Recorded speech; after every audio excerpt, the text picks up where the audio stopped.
Hi everyone! Hi everyone! Welcome to a brand new vlog series. So this is the first video in a tips and tricks series because we get a lot of questions about how we book our trips and if we've got any tips and tricks, and we'd like to share them with you, see if they can help you out. Yeah, we're going to start by really focusing on Florida and Walt Disney World because that is where we've been the most. Yes. And that's where we feel that we can share the most, and we get the most questions on that as well. We do, yeah. So firstly, there are so many different ways to book your holiday. There is direct with the travel agent, there's DIY. So we're going to cover lots of different scenarios in these videos, and this one today is really going to focus on booking and how we book our holiday. Yeah. But also how many options you have for booking your holiday. Because each option might vary, you know, something might be good for you but not so good for another person, so it's dependent on your individual circumstances. Yeah, we've actually been fortunate enough to go 20 times to Florida since 2010, and in those trips we've managed to actually travel lots of different ways. Indirect flights, direct flights, Universal hotels, Disney, off-site in villas. So we feel like we can share some different perspectives ourselves. Yeah. And hopefully those tips and tricks might help. However, there's still stuff we can pick up and we still learn every single day. Yeah, no matter how many times you go to Florida, Disney World, you're always picking up something new information, new things to share. So it's progressing all the time, isn't it? Yeah, and we'd love to hear your comments and thoughts on this video below. So please comment and let us know what you think of what we said. So one of the most common questions we get is, when is the best time to visit? Yeah. We would say any time because it's Florida, but there are better times of year, definitely. Yeah, definitely. Florida is surrounded by ocean. On the right side you've got the Atlantic Ocean, on the left you've got the Gulf of Mexico. So weather-wise it is subject to change, isn't it? Yeah. Always, yeah. So hurricane season runs from June to the end of November. Most hurricanes occur in sort of September time, but what we would say is we visited every September for the last 8 or 9 years. Yeah. That it is quite rare for hurricanes to actually hit the Orlando area, and when they do, they are normally quite toned down by the time they get there. So it certainly wouldn't put us off, but it's something to be aware of when you're booking. Yeah. And the drier months are typically from October to May. However, with Florida, there is always that chance of rain happening. So yes, it's drier typically, but there's still the chance of rain. Yeah, so definitely pack your rain gear because it will rain. And especially during those really hot, humid months, from sort of, the humidity really starts to build from June through to September, and you will expect afternoon storms. But they're the sort of storms that happen and then they're done. So, but we definitely recommend packing for rain. We went in January, we had rain. Yeah. In May, we had a little bit of rain, but then the week after we came back, it rained continuously for a week. So there's no guarantee of like, it's not gonna rain. So we always pack for it raining. Yeah. And then worst case scenario, if it doesn't, it doesn't. And then those drier months are typically from December to February. So the cooler months are typically from December to February. Yeah, and it can get quite chilly. Yes, it can. So that if you're going that sort of time of year, it's always a little bit uncertain, the temperature. So pack for all eventualities. I know it doesn't probably help with packing, but you know, it can be quite hot or it can be quite cool, and it can be icy. Yeah, our approach normally before we go, we'll not worry too much about the weather until we get really close, and then we'll start monitoring it. Yeah. Now when we go in September, we pretty much know it's going to be hot. It's always boiling hot that time of year, so we're fine. But if we're going like in January when we went, we looked at the 10-day forecast just before we went, and that gave us a better steer on overnight temperatures, and it gets a bit chilly. Even if you're going in summer, I'd still suggest taking maybe a cardigan or a hoodie just for some of the air-conditioned restaurants. They can be quite chilly. Yeah, they can. The next factor to consider is crowd levels. Now, Magic Kingdom is generally pretty busy all year round. Oh yes. But there's certain things in the year that also make the parks busier, like the school holidays. Yeah, so there's particular seasons that are particularly busy. So you've got the Easter period and the Christmas season. They're probably your top 2 busiest periods. Exactly. We've been in both of those, and you'll normally end up paying double the price and then get double the crowds. Yeah, typically if they're higher crowd levels, the prices are going to be more typically. Yeah, so we definitely recommend if you're planning a trip in Easter and Christmas, and sometimes that's the only time you can go. We've had to with Christmas go because that's when we got time off work. So definitely book early on those trips, because we've only ever seen the prices go one way, and that's up. Yeah. And you could be looking at well over £1,000 for an economy flight for those days. Yeah. And in terms of school holidays, one thing to remember is the US school holidays run from mid-May to mid-August. Yeah, so not only have you got to look at your own school holidays in the UK, but America. So we've seen people go in June thinking, oh, the kids are all at school in the UK, and they get out to America and the parks are crazy. So yeah, definitely one to consider. Yeah, they have that quite a long period of holiday, don't they, over the summer? So if you're planning a school holiday trip, we highly recommend either looking at the last 2 weeks of August, because most of the American schools have gone back and crowd levels are good. It's hot, it's humid, but it's still probably more enjoyable than going when the crowds are crazy. yeah. October half term is also a really good time for weather and crowds. But you've also got to watch out for holidays. Holidays, yeah. So July 4th, Thanksgiving, which is at the end of November. You've also got things like Labor Day, Memorial Day at the end of May. So Columbus Day is the first week of October. October, yeah. So definitely keep an eye out for the US holidays as well. And if they do sit in your trip, think about planning ahead. So a good one, for example, is Discovery Cove, because it's a limited capacity park. If you pre-book it, the crowds are going to be set to a certain level regardless. You know it's not going to be crazy, you know you're not going to have to battle the crowds, and it becomes a more comfortable day. Yeah, so our favourite times to go, and if you have free reign of the whole year, we would pick September. Sort of late September into October is a beautiful time to visit. Warm, hot temperatures, humidity starting to subside. Starting to sort of tear off a little bit. Yeah, or May time, early May. We really like those sort of times of year for crowd levels. And also May, you get to see a flower and garden festival. Yeah, so there are certain seasons within the parks, festivals that might be occurring around those times, so there's a lot of factors to consider. Definitely. October brings Halloween season, and actually Halloween season starts mid-August. Yeah. So Mickey's Not So Scary Halloween Party at Magic Kingdom begins in mid-August and runs right through to sometimes even the 1st of November, something like that. So if you did take up those last 2 weeks in August, you can still take advantage of the Mickey's Not So Scary Halloween Party at Magic Kingdom. And Halloween Horror Nights runs from September through to October as well, so that's really good. And they seem to be starting sooner every year, so you never know, that might creep into August at some point. Yeah, and some of the festivals, I mean, we love the Epcot festivals. In January to March, you've got the Festival of the Arts, which is on, and it's amazing. Oh yes. You've got Round the World, and you've got the Flower and Garden Festival from March till May, which is one of our absolute favourites. And then they also do the Food and Wine Festival, which runs sort of September, October time through to November, I think. Yeah, you can eat your way around the World Showcase. Yeah, and those festivals bring in crowds as well. So we are going to do a separate vlog on actually planning your park days and things like that separately. So this is more about the actual booking process. So before you even get to the point of booking, there's a few travel essentials that we just want to point out. So for UK visitors, passport. Absolutely essential. You do need a passport, you do need a passport. There's a lot of misconceptions about how long you need on your passport for whilst you're there or before you go. It is not 6 months. It just needs to be valid for the duration of your trip. It's very important. Definitely, yeah. No need to have 6 months on there. No. You need an ESTA, which is a visa waiver program. And there is some fake websites out there, so be really careful when you get your ESTA. Now, everyone needs an ESTA that's traveling. Each person needs one.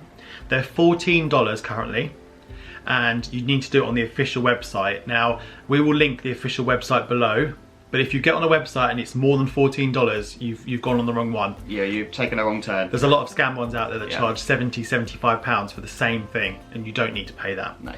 They're valid for 2 years, and they're linked to the passport. So one thing to note, if you renew your passport, you will need a new ESTA. So for example, if you get an ESTA and it's valid for 2 years, but your passport's only 1 year, then when you get that new passport, you'll need a new ESTA. Now, a minimum 72 hours before for an ESTA is the amount of time.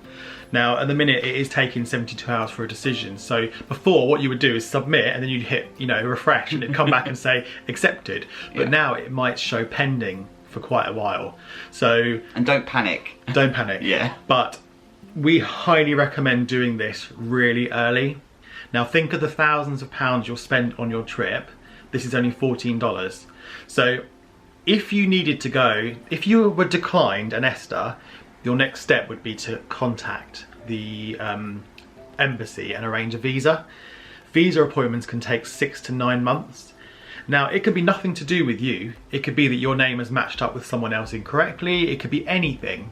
So we highly recommend doing it at least 6 to 9 months before you go. Yeah. And we just consider it as, well, it's $14, you know, at $7 a year, it's really, in the grand scheme of how much the holiday costs, it's not a big thing. So it's much better to know you're going to be fine. Yeah, why risk all of that money that you're going to spend for the sake of $14, you know? Yeah, and with your ESTA, now, the advice mixes here, but we do take a printed copy of our ESTA every time because we have been known to be asked for it.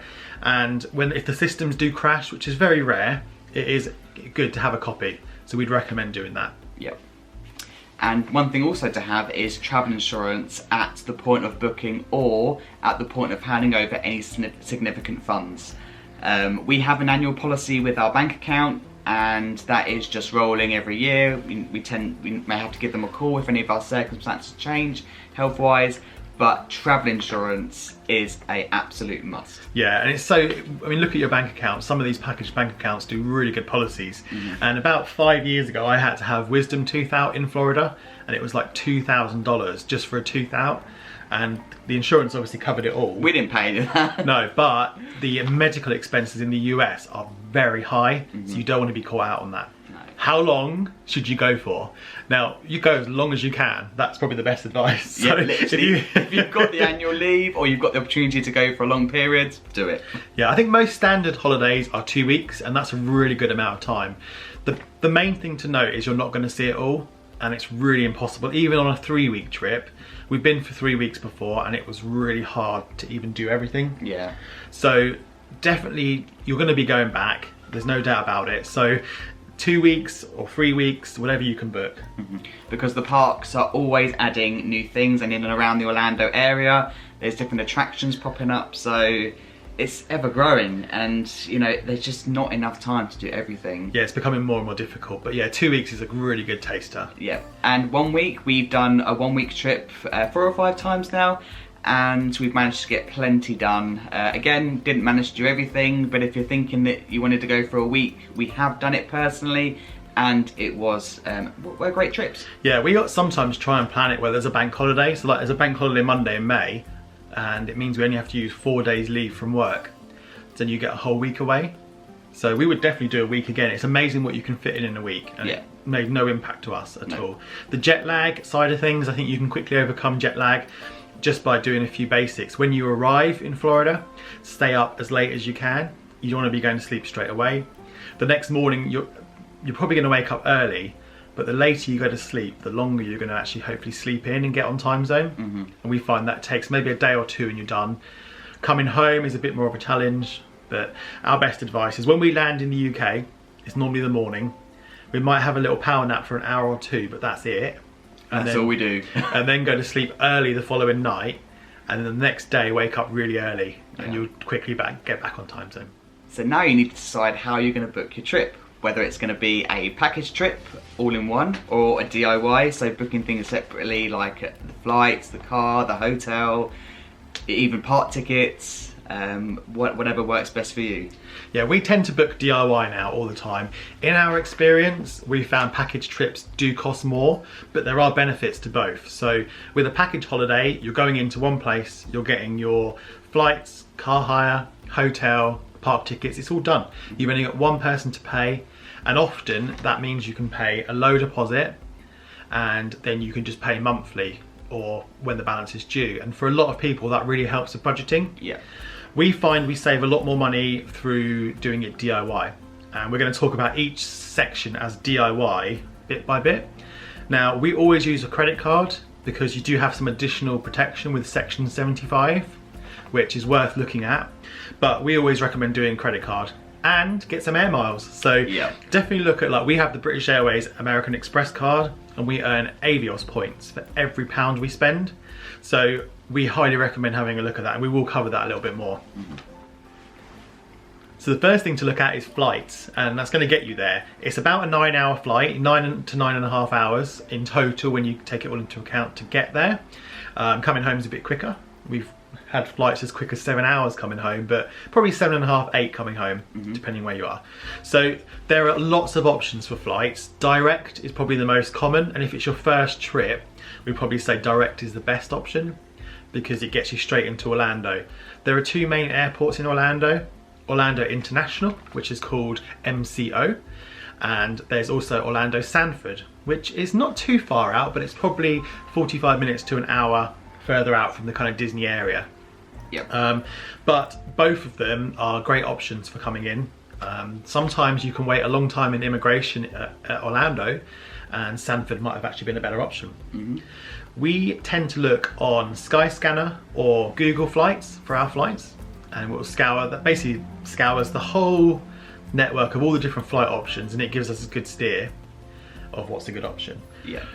Indirect is also a good option.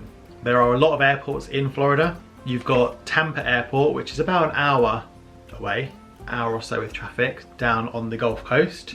You've also got Fort Lauderdale, which is about 3.5 hours, and then you've got Miami that's 4 hours. Just a bit further out. Further down, yeah. So there's options there, and as you saw on our recent trip to Florida, we actually did fly to Miami, and the only reason was because it was less than half the price of going direct to Orlando. It was a major difference. You know, Orlando was double the price to go direct, and that money paid for the rest of the trip pretty much. So definite options, and other indirect options as well might be flying into a US hub. So for example, you might fly with American Airlines to New York, and then New York down to Orlando. Now you've got to think about how long the travel day is. If you're quite comfortable doing that, and then fine. Our only advice is make sure you book it all on one ticket. So you want to book all the way through with, say you booked with Virgin Atlantic. They do quite a lot of indirect deals through Atlanta, and you have a Virgin flight from Heathrow to Atlanta, and then you have a Delta flight down.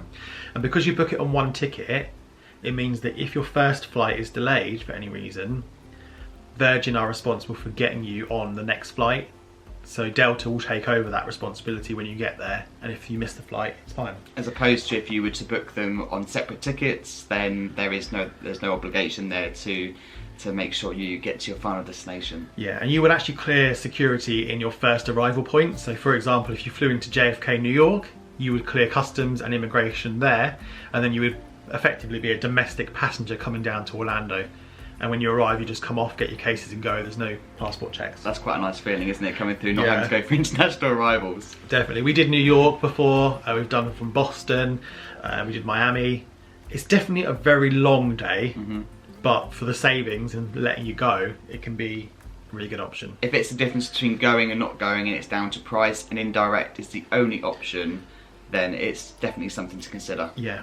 And we tend to fly from Gatwick, and we love 2 particular airlines. Yes, so we have extensively used Virgin Atlantic and British Airways, and it's important to remember those 2 airlines have their own like Air Miles club. So you have the Flying Club for Virgin Atlantic and the BA Executive Club for British Airways. Yeah, and that can really help you on future trips with saving miles. We actually do a lot of trips on miles. Yeah.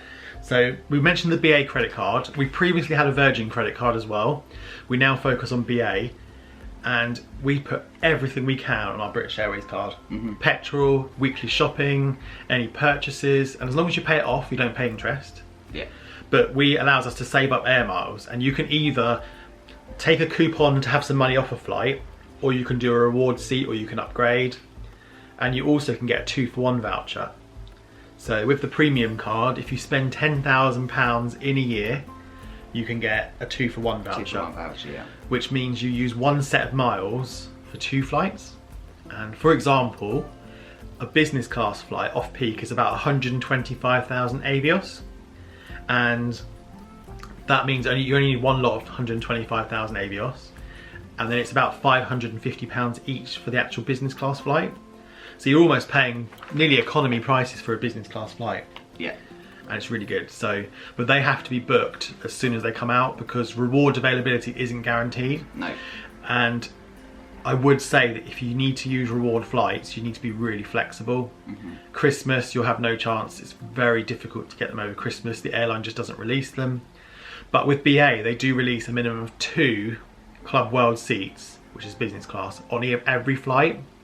But you're going to have to be there at midnight to call up and book it because it's so hard to get. And typically, like, flights are released like 11 months in advance. Yeah, with Virgin Atlantic is 11 months advance, and BA is about 11 and a half months, which is annoying as a difference because if BA give you a really good price, to compare, but you want to wait for Virgin, you kind of need to make a decision. Yeah. So yeah, and then you've got some other options. You've got some other with the Flying Club and the BA Executive Club. They're free to sign up to, so you're not missing out on anything. Just sign up and earn and get yourself on those clubs. And there are other airlines to choose. You've got like Norwegian, and you've got Thompson and TUI. So there are other options outside of BA and Virgin Atlantic. Yeah, and don't even dismiss options like we've seen people using Lufthansa out of Amsterdam. So they've had a connection down to Amsterdam, and then Lufthansa fly directly from Amsterdam into Orlando International, or Aer Lingus. So Aer Lingus fly from Dublin straight into Orlando, and you actually get to do your immigration and customs at what's called pre-clearance, and that pre-clearance process is done in Dublin. So when you actually arrive in America, you are a domestic passenger, which means no long lines. So as you can see, there's various different ways of getting to Orlando, so not just the traditional direct from Gatwick, there are other ways. Yeah. One extra thing we want to talk about is global entry. Now, if you're a regular visitor to the US, this is definitely worth looking at. It's been a lifesaver. Absolutely, yeah. We've used it so much and got so much value out of it. Global entry is a paid scheme that basically lets you jump the line when you arrive. So it's $100 for 5 years, and you also have to pay £42 for your background check in the UK as part of the process. So $100 and £42 for 5 years. But when you arrive at Orlando, you get to go a completely different way, and we've walked past hour or 2 hour queues to a kiosk, and within minutes we're through waiting for bags. Yeah. You also get what's called TSA Pre, which is a security, a speedy security when you're going the other way. So when we're going home from Orlando and we just want to get home, you get to go in a special TSA Pre where you get to keep everything in your bag. You don't have to take your shoes off. You just go through the scanner and it's really, really quick. So we think it's a great benefit. If you work it out, $20 a year plus the £42, it's such a good value. Yeah, because we're quite happy that BA recently added TSA Pre onto their system, didn't they? They did. So they let you do it. So you do have to go for an interview. So you apply online and then you need to book in an interview. Now that interview can be done at a US airport, or it can be done sometimes at the London Embassy, US Embassy in London. So definitely check you've got a trip coming up and you can get an appointment. But that's the top trip from us. And we did our appointment in the US in Sanford, didn't we? Yeah. Yeah. Recently, one of our most favourite ways of booking has been with BA flight and car packages. These are amazing and something I really recommend. Yeah. So basically, you look on the BA website at BA Flight Plus Car, and you only have to pay £150 per person deposit. So for us, it's £300 in advance for the flight and the car, and then you haven't got to pay the balance till 5 weeks before. And some of the prices that are coming out, I mean, the car sometimes works out like £20. It's crazy. The car is generally with Avis, and it also includes all the insurances that you need. So we really recommend that. Yep. The other thing to factor in is the cost of extras. So when you book your flights, most airlines charge for seat selection. BA and Virgin do, so you have to pay the extra £30 or £40 for seats. You can wait, and generally they'll have a policy if you've got children under a certain age that you'll be seated together. But if you have a specific place you want to sit, you need to pay in advance. It's important to note, isn't it? Yeah. And options like Norwegian, they do some no frills options. So you have to pay for everything like your baggage, meals. So look at which option you're picking when you book. The other thing I've noticed recently with like Skyscanner is now BA are doing hand baggage only fares, and Virgin. Sometimes you need to double check that what you're booking includes baggage, because Skyscanner will often just give you the cheapest price, but it won't include any suitcases. And you'll need that for your shopping. Oh yes, Yeah. yeah, we need that. So the next thing to think about is, where do you want to stay? Now there are absolutely hundreds, thousands of places to stay. There's hotels, there's villas, there's just so many options, and it can be a minefield, to be fair. It's overwhelming. It can be overwhelming. So we're going to try and sort of give you some information and maybe try and guide you into what's best for you. Try and think about where you're going to be positioned. Where are you going to be more interested in Universal, or are you going to be more interested in Disney? And that will give you an idea of where you want to be staying accommodation wise, because the travelling time between the resorts, between the parks, can mount up, especially with the I-4, which is the main like motorway that you'll use. It's just getting busier and busier every year. Yeah, so in the Orlando area itself, if you're a first-time visitor, you've got Universal kind of at the top, we kind of call it, as you work your way down to Disney, and then you've got SeaWorld at the side. So there is a lot of different places you can stay. Yeah. If you're looking at hotels, we book lots of different places for hotels. We will look at hotels.com. With hotels.com, you get every 10 nights you stay, you get 1 free night based on the value of your 10 nights. Expedia. For Disney, we've done some standalone Disney bookings. We've used disneyholidays.co.uk, which is the Walt Disney World travel company. They're really good. One thing to bear in mind with, if you're booking standalone hotels, you're going to want some return, so some sort of cashback. So we always use Quidco or Top Cashback websites. We've had well over £3,000 in cashback from just using these sites over the years. So sometimes hotels.com will offer you a 10% cashback. Now you don't often get it until you've come back, but every little helps, and it's factoring in the cost. And this is all things that you're just paying for anyway, so you're not going out of your way to buy something just to get cash back. This is, you're booking a hotel because you need it, but you're getting something back in return. Yeah, and I know recently that Disney hotels were like about 3%, I think, on there. So 3% is 3%. So it adds up. It's worth doing and looking at. Off-site or on-site is a big question. There are benefits to both. On-site at Disney is probably ideal for a first visit, where if you're going to rely on the public transport that they offer. So Disney have buses, boats, monorails, it's all included, and you're kind of staying in the heart of it. And we find most people, when they do their first visit, predominantly spend their time at Disney. Yeah, which is understandable. Yeah. So, and then maybe you can just get a taxi up to Universal when you need to. So that's a good option. And nowadays you've got things like Uber and Lyft. And, yeah. And Disney offer extra magic hours, and also the option of the dining plan. So there's things that make on-site really appealing, and also the resorts are nicely themed and they're beautiful. Yeah. So it's like in the, all magic. Off-site you can have more space, so you might have a larger family and you might want a 3-bedroom apartment, which would work out much cheaper with a kitchen. So there's definite options where you can do off-site cooking.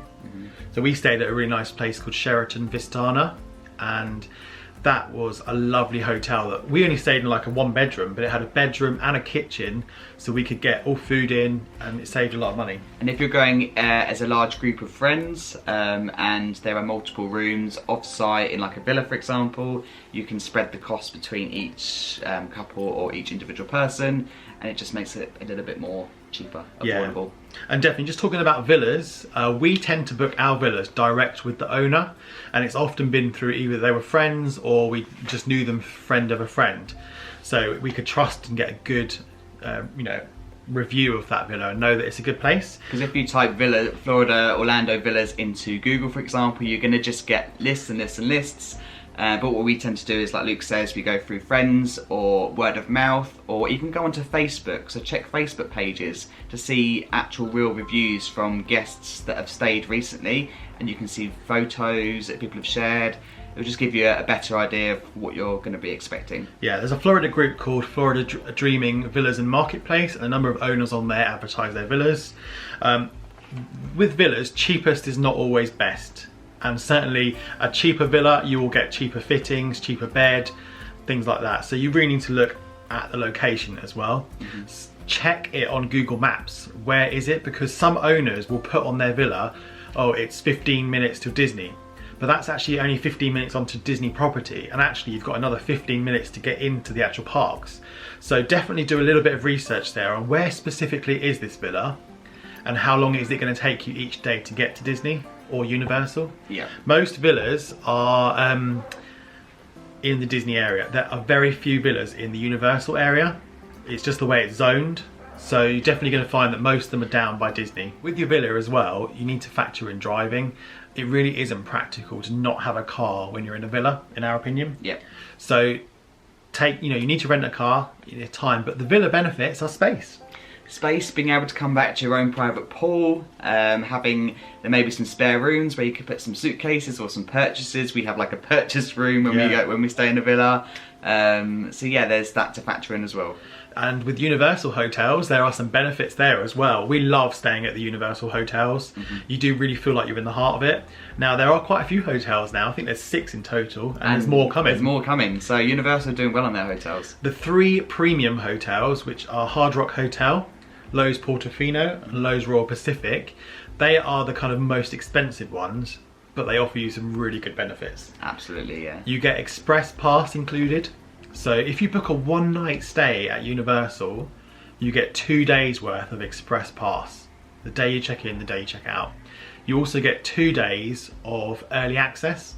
So you can go to like Portofino at 6 in the morning, drop your bags off and go straight to the park on the boat. So we've done that a lot. So if you're going during a busy period and you don't want to pay out for express passes, it's really worth exploring the hotel options. And they're walking distance to the parks, or you can take advantage of the water taxi. Yeah, and they are absolutely beautiful hotels. Yeah. They really are. You've also got Cabana Bay, Sapphire Falls, and the newest one, Aventura. Yeah. And they all also qualify for early access, but they don't include the express. But they are considerably cheaper, and I think they are beautiful resorts, especially Sapphire Falls, which really stuck out to us. Really stuck out. And Cabana Bay is a little bit closer to Volcano Bay. So, yeah. And they do some amazing views of Volcano Bay as well in certain areas of the hotel. We also do DVC rental. Now DVC is Disney Vacation Club, and people buy into Disney Vacation Club. It's a lot of money, it's got annual dues, and they get points. Sometimes those owners can't use their points and they need to rent them out to people like us. Yeah. So it's allowed us to actually stay at some beautiful resorts for a lot less money.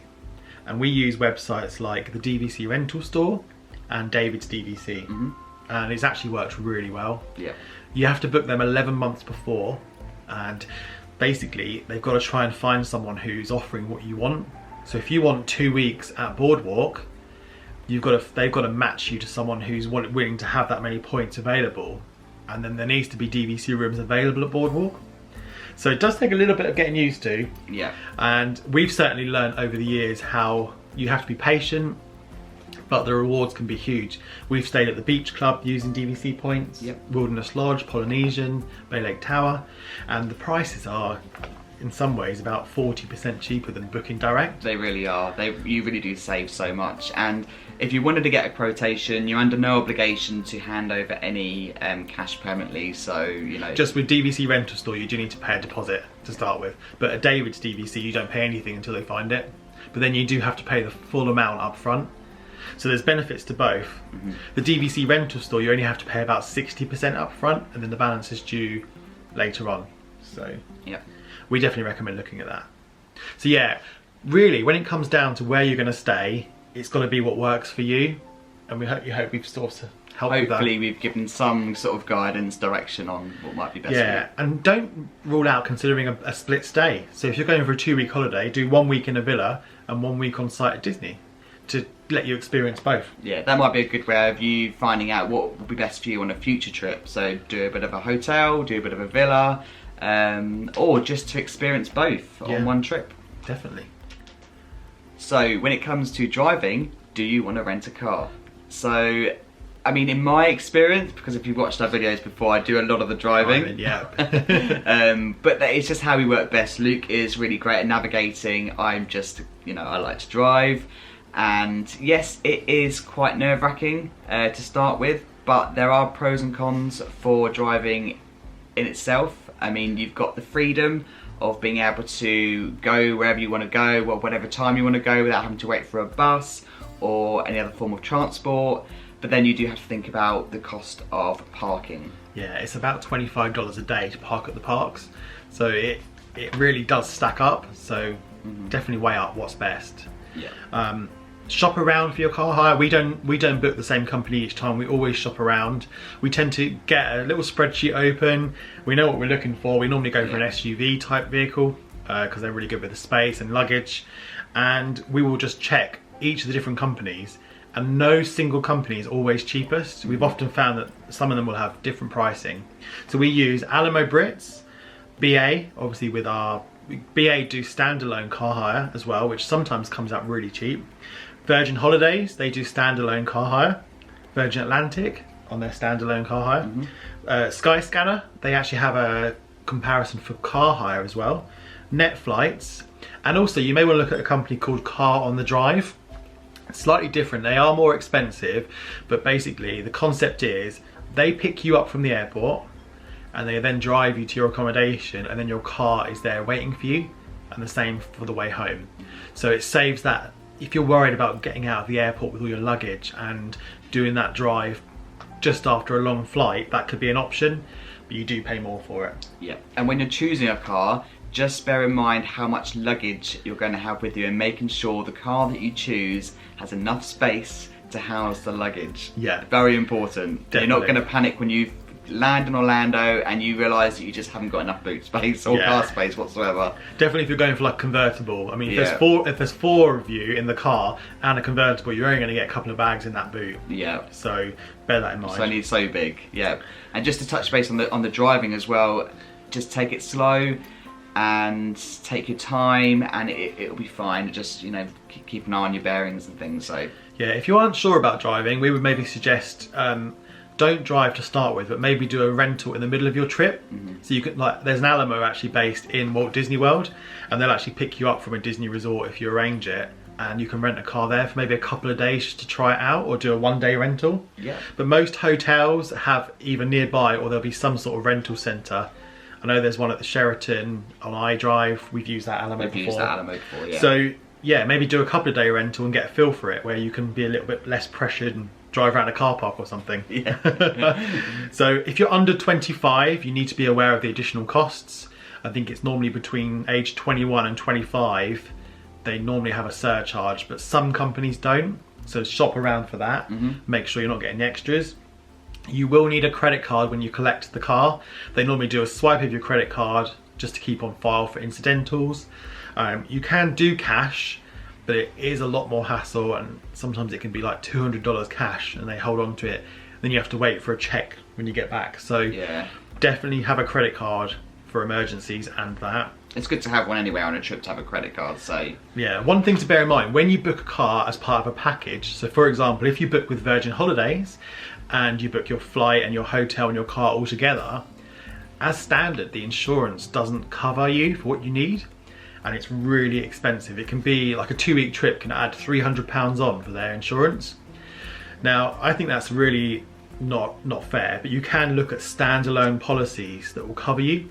So you can still rent your car from Virgin Holidays through Alamo, take the basic level of cover, but have a standalone policy for all the additional insurances, and it can be a lot cheaper that way. Yeah. Definitely don't queue up at the airport. Don't queue. This is what we always say. We're big advocates for not queuing at the airport. You've just done a transatlantic flight. You do not want to queue up at a car rental stand. Our favourite two companies are Alamo and Avis at Orlando. We've had really good experiences with them, generally good quality of cars, and both of them offer a scheme that speeds things up. So Alamo do online check-in. Before you fly, you check in online, and then when you get there, you don't have to go to the counter and queue up with all those people waiting. You go straight to the garage, straight to your car. You basically go to your row, so it will say SUVs, and you just pick from a row of SUVs, and then at the exit, they'll just check your paperwork, your driving license and your credit card, and off you go. And you can be out so quickly. Avis Preferred is very similar. You sign up on Avis Preferred website. So for example, when we book with BA, as part of the booking process, it says, are you on the Avis Preferred scheme? And you can put in your Avis Preferred number. You can sign up for free to Avis Preferred. It's free, yeah. Completely free. You get a card sent in the post, it's really good. And then when you arrive at Orlando, you go straight to the garage. There's a massive board, and if you're lucky, it will say your name and a bay number, and you just go to that bay number and your car's there. Literally, you don't come into contact with any staff member, you just find your bay number, get in your car. Again, and it's all checked at the exit. Yeah. So those are massive time savers, and we've seen people wait an hour or so for the car, and then they give you the hard sell, or if your car's not big enough, you need more insurance. Dollar, we tend to avoid Dollar. We had a couple of bad experiences with them, really pushy on overselling, adding things on, That was unnecessary. trying to trick us. So we don't recommend Dollar, but obviously Alamo and Avis have been really good over the years, and we'd highly recommend sticking with them. And then you've got your car that you want, and what we always say, and we've mentioned it on a few vlogs before, is just have a quick check around the car just to make sure there's no damage that you need to report, and just check it over basically. Yeah, it's rare that there'll be any problem at all, but we just get the video camera out or use your phone and just whiz around the car, just check it, make sure you're happy. It takes a minute, that's all you need to do. Yeah. Other transport options, so if driving really isn't for you, there are lots of other options, aren't there? Absolutely, yep. So you've got the Magical Express service. If you're staying on site at Disney, you just need to contact Disney in advance and book in, and just when you arrive at Orlando International Airport, find your way to the Magical Express and they will take you directly to your resort. Yeah, it's really good service. Sometimes they stop at a few resorts, but it's free. It doesn't cost you anything as long as you're staying at Disney. We've known some travel agents have tried to sell private transfers where the Magical Express would have been free. So always keep an eye on that. If you're staying at Disney, that is free for everybody. It doesn't matter who you've booked with. If you're staying at Disney, you get Magical Express. Magical Express, yeah. Uber and Lyft are also two really good things, and we touched on this earlier. Yep. Is they are a taxi service via the mobile. So you download the app before you go. Lyft is spelled L-Y-F-T. They're the same kind of concept. Uber may be a little bit more expensive sometimes, but we prefer Lyft. We prefer Lyft just because it's a little bit cheaper. So from Orlando Airport to Disney, it's around $40 each way for a normal car. If there's more of you, you will have to pay for an Uber XL, which covers up to 6 people and has more boot space. Or you might split into 2 Ubers if there's a lot of you in there.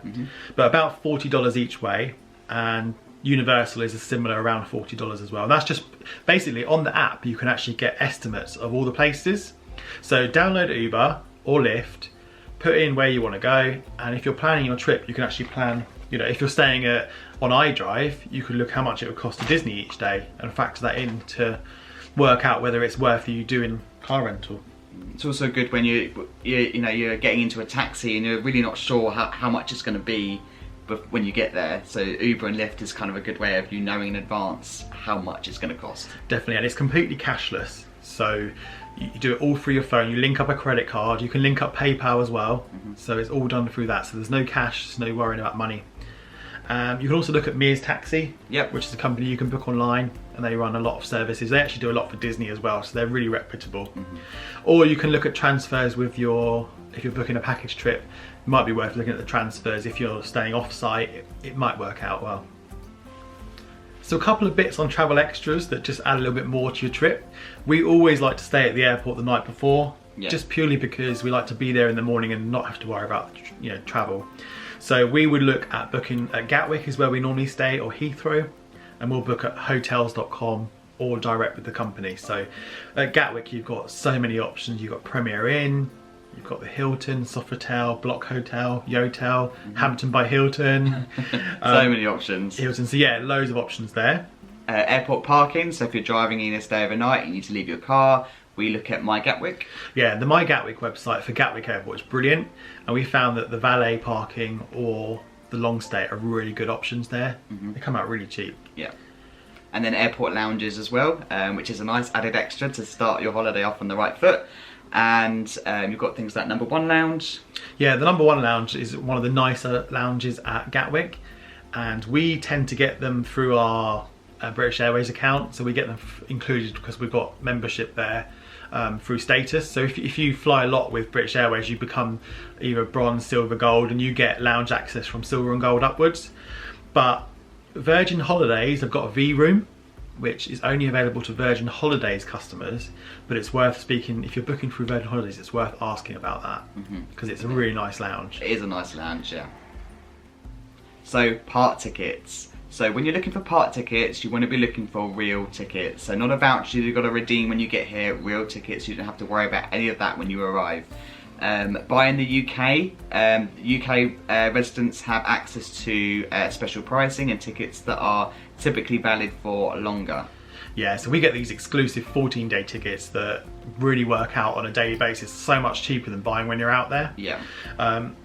Shop around is our biggest message here. Don't just go with one company, shop around. What we do, our complete approach is, and we have annual passes for Disney and Universal, but we haven't always, and we often have people coming with us. So when my grandparents and mum came, we looked at what tickets they wanted. And I put them in a spreadsheet, so I'll put Walt Disney World 14-day ticket, and then we'll go to all the different companies and price it up and work out what's cheapest. So companies we always check will be Disney Direct. So we'll always look at the Disney Direct price. Florida Escapes. Now they often require the full payment up front, but they can sometimes be £40 or so cheaper than other companies per person. You add that up, it's a massive saving. Massive saving. And if you're going to pay it anyway. Orlando Ticket Deals, Florida Tix, Attraction Tickets Direct. Sometimes companies offer you freebies. What I really think we always look at is, are you actually going to use those freebies? Yeah. So, you know, if you're going on a 2-week holiday to Florida and they're throwing in a free mini golf or something to sway you, are you really going to use that freebie? So that's something to bear in mind is, you know, are you going to spend your time in Disney and do you really want to spend time there? They're the companies we tend to look at. There are more and all reputable. All reputable, yeah. So yeah, have a look around and go with who's cheapest, but sometimes there can be £30 or £40 difference between these different companies for the exact same thing. So some companies offer low deposits, so it might be £10 per ticket, and that's really it helps you if you're budgeting. But if you can pay the full amount and save that amount of money, you know, a family of 4 is like 120 quid. Yeah, 120 quid, yeah. So it's massive. 160 quid, sorry, or £40. And also, if you're using the dining plan, then you have to buy your tickets at the same time. So, for example, if you're doing Virgin Holidays, Disney dining plan, you have to have your park tickets through them. So that's one of the things to factor in as well. Just want to talk about the Disney dining plan. We've never used the Disney dining plan. It's not really worked out for us in the past. Because we've got annual pass discount, we get money off, and we've not really found that it would be worth it. But we are staying on site more now, so in the future we may definitely consider it. Yeah, so in terms of the dining plan, there are 3 options. So you've got the quick service plan, you've got the regular plan, and you've got the deluxe plan. So you've got to work out what's best for you in those categories. Yeah, we've always said, when you look at trying to work out if dining plan will work for you, is to go online and look at what restaurants you're going to want to visit and roughly costs, because download the My Disney Experience app. It's Disney's official app. It's got all the restaurants on there, it's got menu pricing, and you can actually really like sort of work out roughly how much you're going to spend per day, and then see if adding the dining plan is going to be good for you or not. So I think sometimes the quick service dining plan, when you think about what you're going to eat in a day, it doesn't always add value. However, sometimes it is offered free. Yep. So that is worth looking at as well, and factoring in the total cost. Definitely needs research. So we hope you found this video useful. We've really tried to cover our different booking processes, but there's always different ways of doing it, and we really recommend you joining our Facebook group. It's L&R Dreaming Group on Facebook. We'll link it below. There's so many lovely people on there that have helped with different questions, so if you need a bit of help and guidance, it's a really good way to get 20 or 30 different opinions on a question. And we obviously are on there as well. We'll comment where we can.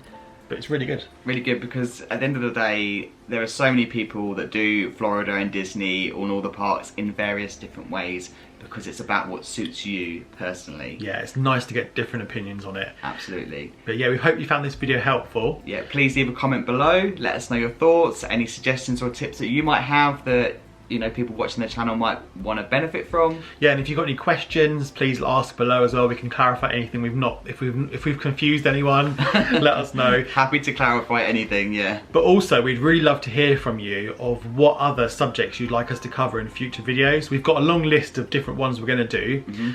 Coming soon will be how we plan our actual days. So when we look at, we've booked the 2-week holiday now. What do we do now? Where are we going to go? What parks are we going to go to? What fast passes are we going to pick? What dining are we going to book? We've got those videos coming up. Yeah. We've also got some more focused around like fast passes, rides, dining. So let us know if there's something specific you'd like us to cover, and we'd certainly tell you how we do it. It's a lot easier than us. In the vlogs when we're away, it's hard to always explain every single thing. But we wanted to put together something that if it's your first trip or you want a bit more information, then we can help where we can. So yeah, thank you so much for watching. Thank you for watching. See you guys soon. See you soon.